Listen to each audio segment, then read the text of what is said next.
ஓம் ஸ்ரீ கருப்பண்ணசாமியே போற்றி போற்றி போற்றி. என் அன்பு குழந்தையே, உன்னுடைய இல்லத்திற்குள் இந்த 3 பேர் வருவதற்காக தினம் தினம் பல முயற்சிகளை எல்லாம் செய்து கொண்டிருக்கிறார்கள். ஆனால் என் குழந்தை, நீ அதை பற்றி எதுவும் தெரியாமல் உன்னுடைய வேலைகளை மட்டும் நீ பார்த்து கொண்டிருக்கிறாய். அவர்களை உன் இல்லத்திற்குள் வரவழைப்பது உனக்கு மிகவும் நல்ல விஷயம். நீ அதனை உணராமல் இருக்கிறாய் என்பதைத்தான் உன்னிடத்தில் தெரிவிப்பதற்காக உன் அப்பன் கருப்பண்ணசாமி இப்பொழுது ஓடோடி வந்திருக்கின்றேன். மேலும் என் குழந்தைக்கு இந்த வாழ்க்கையில் இருக்கின்ற சில சந்தேகங்களுக்கெல்லாம் நல்லதொரு தெளிவினையும் கொடுக்கவும் தான் உன் அப்பன் வந்திருக்கிறேன். நீயாக என்னிடத்திலே கேட்கலாம், அப்பனே, அந்த 3 பேர் யாராக இருப்பார்கள்? அப்படி யார்தான் என் இல்லத்திற்கு வருவதற்கு முயற்சி செய்கிறார்கள்? என் இல்லத்தில் ஏதேனும் தீய விஷயங்களை செய்து விடுவார்களா? எனக்கு பயமாக இருக்கின்றது என்று கூட நீ என்னிடத்திலே கேட்கலாம். என் தங்கமே, அப்படி தீய சக்தியாக இருந்தால் உனக்காக அவர்களை எல்லாம் விரட்டுவதற்கு நான் இங்கே பாதுகாப்பு கவசமாக இருக்கிறேன் அல்லவா? இந்த அப்பன் சொல்லக்கூடிய 3 பேரும் உன் வாழ்க்கையில் மிகவும் முக்கியமான பங்கு வகிக்கக்கூடியவர்கள். உன்னுடைய கஷ்டங்களுக்கெல்லாம் நல்லதொரு தீர்வினை கொடுக்கக்கூடியவர்கள். இவர்களை உன் இல்லத்திற்குள் வரவழைப்பது என்பது உன்னிடத்திலே அதிர்ஷ்டத்தை கொண்டு வந்து கொடுக்கும் என்பதை நீ மறந்து விடாதே. என் தங்கமே, இவர்கள் யார் என்று சொல்வதற்கு முன்பாக நீ ஒன்றை நன்றாக புரிந்து வைத்துக்கொள். உன்னுடைய இல்லத்திற்குள் எப்பொழுதுமே செல்வம் குறைவாக இருக்கிறது. பணம் வந்தால் அது வந்த இடமே தெரியாமல் சென்று விடுகிறது. சேமிப்பு என்பது என்னாலும் உன்னால் செய்ய முடியவில்லை என்று நீ வேதனைப்படுகிறாய் அல்லவா? செல்வம் குறைவதற்கான அறிகுறிகளையெல்லாம் உனக்கு நான் சொல்லிவிடப் போகிறேன். இதுவெல்லாம் உனக்கு தெரிகிறதா? இல்லை, தெரியாமல் தான் சில தவறுகளை எல்லாம் நீ செய்கிறாயா என்று ஒரு முறை நீ சிந்தித்துப்பார். என் தங்கமே, உன்னுடைய இல்லத்தில் கழுவப்படாத எச்சில் பாத்திரங்கள், சமையல் பாத்திரங்கள் எல்லாம் அதிக நேரம் அப்படியே இருக்கக்கூடாது. அது காய்ந்து போகும்படி நீ விட்டுவிடக்கூடாது. இது நான் தான் உனக்கு சொல்லி தெரிய வேண்டிய அவசியம் இல்லை.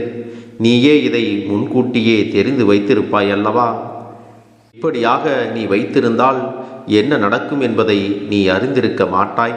இது உன் இல்லத்தில் இருக்கிற செல்வத்தை குறைப்பதற்கான மிகப்பெரிய ஒரு அறிகுறி என்பதை மறந்து விடாதே. அதுபோல வீட்டில் பெண்கள்தான் விளக்கேற்ற வேண்டும். ஆண்கள் விளக்கேற்றுவது என்பது சரியான விஷயம் கிடையாது. பெண்கள் இருக்கும்போது பெண்கள்தான் ஏற்ற வேண்டும். பெண்கள்தான் மகாலட்சுமியின் உருவமாக கருதப்படுகிறார்கள். அவர்களைத்தான் நாம் லட்சுமி தேவியாக வணங்குகிறோம். பெண்களை எல்லோரும் இந்த வீட்டின் மகாலட்சுமி என்றுதான் சொல்லி அழைக்கிறோம் அல்லவா? அப்படி இருக்கும் பொழுது ஒரு வீட்டில் பெண் விளக்கினை ஏற்றுவதை மறக்கக்கூடாது. இந்த அப்பன் உன்னிடத்தில் இன்னொரு விஷயத்தையும் சொல்கிறேன். அது என்னவென்றால், உன்னுடைய தலைமுடி என்பது உன்னுடைய வீட்டில் அங்கும் இங்குமாக சிதறி கிடக்கக்கூடாது. அதுவும் செல்வம் குறைவதற்கான ஒரு அறிகுறி என்பதை புரிந்து கொள். உன்னுடைய வீட்டில் மூளை முடுக்குகளிலெல்லாம் எப்பொழுதும் ஒட்டடைகள் இருந்து கொண்டே இருக்குமானால் அவற்றையெல்லாம் உடனே நீ துடைத்து எரிந்துவிட வேண்டும். சூரியன் மறைவு ஏற்பட்ட பிறகு உன்னுடைய வீட்டை பெருக்குவது, துடைப்பது, இது போன்ற செயல்களை எல்லாம் நீ செய்வதை தவிர்த்து விட வேண்டும். என் அன்பு குழந்தையே, இதில் மிக முக்கியமான விஷயம் என்னவென்றால், சூரிய உதயத்திற்கு பிறகு நீ தூங்கிக் கொண்டிருப்பது உன்னிடத்தில் அதிகப்படியான சோம்பலையும் சோம்பேறித்தனத்தையும் எதிர்மறையான சிந்தனைகளையும் கொண்டு வந்து கொடுக்கும் என்பதை நீ மறந்து விடாதே. இந்த அப்பன் சொன்ன 3 பேரில் மிக முக்கியமான ஒருவர்தான் இந்த மகாலட்சுமி தேவியார். நாள்தோறும் உன்னுடைய இல்லத்திற்குள் வருவதற்கு முயற்சி செய்து கொண்டுதான் இருக்கிறார்கள். ஆனால் நீ இது போன்று சிறு சிறு தவறுகளை எல்லாம் செய்து அவர்களை உள்ளே வரவிடாமல் தடுத்து நிறுத்துகிறாய். இன்னும் 2 பேர் இருக்கின்றார்கள். அவர்கள் யார் என்றும் அவர்களை எந்த நேரத்தில் நீ எப்படி அழைக்க வேண்டும் என்றும் உன் அப்பன் உன்னிடத்திலே சொல்லிவிடுகிறேன். என் தங்கமே, அதிகாலையில் 4 மணி முதல் 6 மணி வரை உள்ள நேரத்தினை எப்பொழுதுமே பிரம்ம முகூர்த்தம் என்று கூறுவார்கள். அப்பொழுது நீ உன்னுடைய படுக்கையை விட்டு எழுந்திருக்க வேண்டும். முதலில் இதுவெல்லாம் உனக்கு சற்று சிரமமாகத்தான் இருக்கும். அதிகாலையில் எழுந்திருக்க வேண்டுமா என்று நிச்சயமாக உனக்கு கஷ்டமாகத்தான் இருக்கும். ஆனால் ஒரு முறை நீ அப்படி எழுந்திருக்க பழகிவிட்டால் அதுவே உனக்கு வழக்கமாக மாறிவிடும். நிச்சயமாக அந்த நேரத்தில் தினம் தினம் நீயாகவே எழுந்து விடுவாய். எதற்காக அந்த நேரத்தை உன் அப்பன் உன்னிடத்தில் சொல்கிறேன் என்றால் அதற்கும் ஒரு காரணம் இருக்கிறது. என் தங்கமே, சீக்கிரமாக எழுந்திருப்பது என்பது உனக்கு நீண்ட ஆயுளை கொடுக்கும். உன்னுடைய உடலுக்கு நல்ல ஆரோக்கியத்தை கொடுக்கும். அந்த நேரத்தில் நீ விழித்திருந்து நீ உன்னுடைய மனதார முன்னோர்களையும் தேவர்களையும் உன் இல்லத்திற்கு வரவழைக்க வேண்டும். ஏனென்றால் அவர்கள் உன் இல்லத்தை நோக்கி இந்த பிரம்ம முகூர்த்த நேரத்தில்தான் வந்து கொண்டிருப்பார்கள்.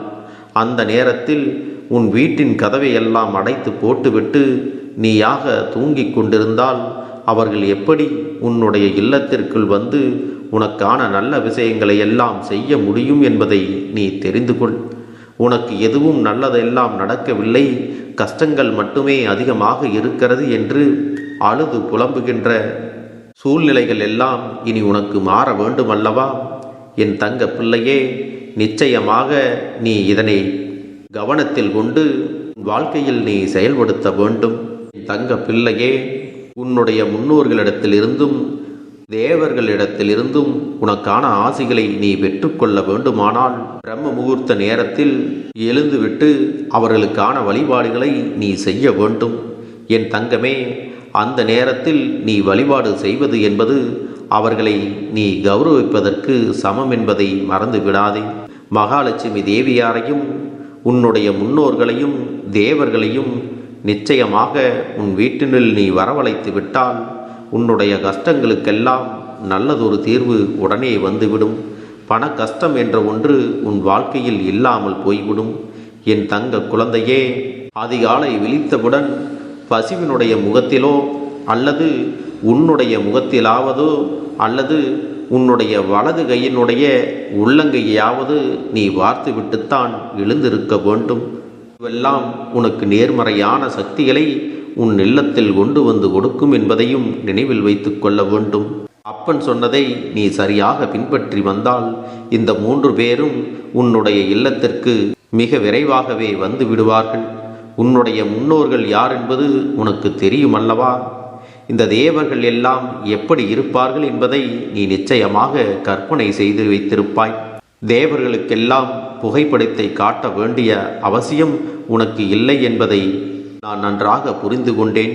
அதனால் என் அன்பு குழந்தையே, லட்சுமி தேவியையும் உன்னுடைய முன்னோர்களையும் தேவர்களையும் பார்ப்பதற்கெல்லாம் எனக்கு நேரம் இல்லை.